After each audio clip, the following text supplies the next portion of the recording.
안녕하세요. 콕 집어서 알려주는 이종범의 은퇴 경고장. 오늘은 노년시대 네 번째 시간이죠. 인구구조의 변화와 저출산의 역습에 대해서 말씀을 좀 드리겠습니다. 인구구조의 변화와 저출산의 역습. 과거로 좀 돌아가 봅시다. 우리나라 인구구조를 좀 살펴보면 삼각형에 준하는 그림으로 우리나라의 인구들이 분포되어 있는 걸 알 수 있었어요. 제가 출생한 1962년도만 하더라도 가구당 평균 출생률은 6명이었습니다. 한 집에 6명의 아이들이 출산을 한 거죠. 반면에 1960년대 평균 수명은 52.4세입니다. 그러니까 아이들은 많이 낳았는데 우리 부모들은 일찍 돌아가시는 형국이 되다 보니까 삼각형의 구조가 존속이 될 수 있었던 거죠. 그런데 지금은 어떤가요? 그림으로 보시는 것처럼 2021년 가구당 평균 출생률은 0.83명입니다. 한 명이 채 되지 않는 거죠. 반면에 우리 부모들은 얼마나 오래 살까요? 2021년 기준으로 평균 수명은 벌써 83.1세를 돌파하고 있는 실정입니다.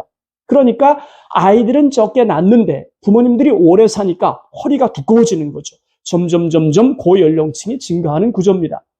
미래는 어떨까요? 요즘 유행하는 챗 GPT에게 2030년 평균 출생률을 좀 물어봤어요. 그랬더니 0.8명이다 이렇게 제시를 하더라고요. 물론 가보지 않았으니까 이 데이터를 인용해 보겠습니다. 반면에 평균 수명은 얼마나 될까 물어봤더니 86세라는 답변을 주더군요. 전반적 그림으로 보면 삼각형의 구조에서 점점 시간이 흘러가면서 역삼각형의 구조로 지금 변해가고 있는 것이 대한민국의 현실이다라는 것들을 볼 수 있습니다. 자, 그러면 지금 현재 시점에서 대한민국의 중위연령은 몇 살일까요? 여러분들이 알고 있는 중위연령이라는 말은 우리나라 인구 5천만 명을 나라에 세워놓고 가장 중앙에 있는 중앙값을 얘기하는 거죠. 1970년대 데이터를 보니까 중위연령은 18.5세였어요. 아주 어린 나이였습니다. 그런데 2000년에 들어서면서 31.8세가 되고 2030년 기준으로 43.8세로 증가합니다. 그리고 2050년이 되면 56.7세가 된다고 예측치가 나와 있어요. 그렇다면 2023년이죠. 올해 기준으로는 몇 살일까 봤더니 45세입니다. 좋게 말해서 45세가 중년이지, 좀 거칠게 말하면 굉장히 빠른 속도로 늙어가고 있다. 단언을 해도 틀린 말은 아닐 거예요. 그렇다면 가장 많은 사람이 사망하는 나이, 즉 최빈 사망 연령은 몇 살일까요? 2013년 기준으로 대한민국 이미 86세였습니다. 그런데 2020년을 기준으로 해보니까 90세가 되는 거예요. 점점 오래 사는 게 숙명이 됐다는 거죠. 그러니까 거친 말로 얘기하면 오래 살 준비를 해야 된다, 이런 얘기가 가능해집니다. 우리 집 가계도에 비추어 봐서 인구구조의 변화를 한번 살펴보겠습니다. 제가 5년 전에 만으로 55세일 때 그렸던 가계도거든요. 그때 아버님이 85세였습니다. 제 아들은 27살이었죠. 그로부터 10년이 지난 65세가 되면 어떤 구조가 될까? 지금으로부터 5년 후가 되겠죠. 저희 아버님은 95세. 제가 볼 땐 백수도 충분하실 것 같아요. 우리 아들은 37이 될 겁니다. 제 안사람은 61세가 되겠죠. 제 안사람의 부모님이 되시는 장인, 장모 아주 건강하십니다. 이분들도 백수하실 것 같아요. 그림으로 그린다면 이런 그림이 될 겁니다. 그런데 제 아들이 결혼을 했으니까 저한테 며느리가 있겠죠? 7살 차이니까 30살입니다. 이때쯤 되면 아직은 애가 없지만 그래도 한 30살짜리 아이는 생기지 않을까 싶은데요. 제 며느리 아이에게도 부모님이 계실 거고 저한테는 사돈간이겠죠?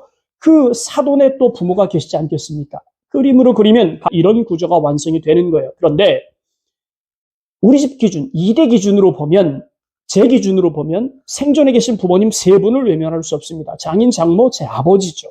그런데 이때만 하더라도 우리들은 형제가 많았어요. 60년대 초반 출생률은 가구당 6명이었다고 그랬죠. 그러니까 저한테는 5명의 여동생이 있습니다. 우리도 실제로 6명이었거든요. 그런데 제 부모님이 만약에 많이 아프거나 뭔가 생계가 어려워지는 상황이 된다면 아들인 내가 외면할 수 없겠죠.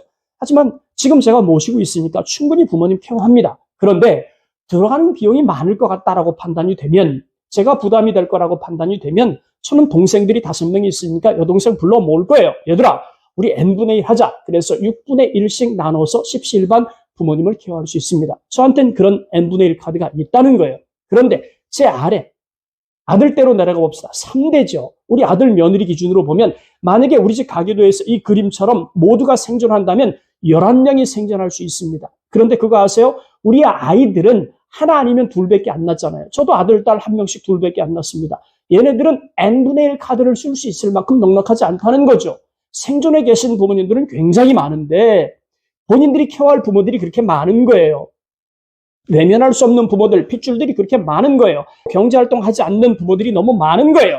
그런데 이분들 중에 한 분이라도 또는 두 분이라도 또는 여러 명이라도 어디가 아프거나 생계가 어려워지면 자녀로서 외면할 수 없지 않습니까? 그런데 어때요? 이 자식들 먹여 살리기도 힘들어 죽겠는데 어떻게 부모들을 케어합니까? 이런 것들이 지금 우리나라 현실이라는 거죠. 그래서 우리 집에서도 보면 가계도를 그려보니까 역삼각형의 구조가 완성이 됐다는 거예요. 그럼 우리 집만 그럴까요? 다른 집도 마찬가지일 겁니다. 그래서 제가 말씀드리고 싶은 건 절대 잊지 말 게 있어요. 최고의 부모는 은퇴 후에 자녀들에게 손 벌리지 않고 늙어가는 부모가 최고입니다. 그러니까 자식들에게 손 벌리지 않고 살아갈 수 있는 준비를 하는 건 어찌 보면 숙명의 문제가 이거죠. 선택의 문제가 아니에요. 기본의 문제란 얘기죠. 그러니까 자식들 어떻게 해주겠지 절대로 생각하지 않고 각자 도생할 수 있도록 은퇴를 위한 준비는 철저하게 준비가 되어야 되겠다. 이런 말씀을 좀 드립니다. 두 번째, 은퇴 후에 짧게는 20년, 길면 40년입니다. 우리가 가진 자산이라고 해봐야 주택 한 채, 자동차 하나, 예적금, 연금 이거 전부 아닙니까? 자산 수명, 그렇죠. 자산이 소진되는 순간이 74.8세다라고 나와 있어요. 그때쯤 되면 자산이 빵원이 된다는 거죠. 평균 수명은 이미 83세를 돌파했습니다. 그러니까 내가 가진 자산으로 평균 수명까지도 채우지 못하고 사라질 수 있는 위기가 지금 상황이기 때문에 제가 생각할 땐 일하는 노후가 답이라고 생각합니다.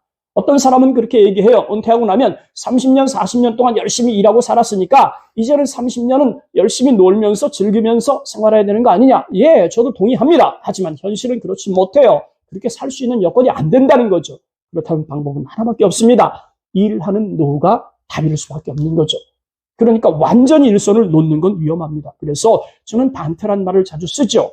적당히 일하면서 그리고 적당히 쉼을 가져가는 반태가 그거보다는 은퇴하지 않는 그런 상황이 우리에게 도움이 되는 노후를 만들 수 있겠다라고 저는 생각을 합니다. 자, 이번 시간 행복한 노년을 위해서 고민할 문제를 논하다 노년시대죠. 네 번째 시간 인구구조의 변화와 저출산의 역습에 대해서 살펴보았습니다. 다음 시간에는 우리가 그렇게 찰떡같이 믿었던 우리의 핏줄, 우리의 아들, 딸들을 생각해 볼까요? 핏줄의 바신 원 시간입니다. 다음 시간을 기대해 주세요. 감사합니다.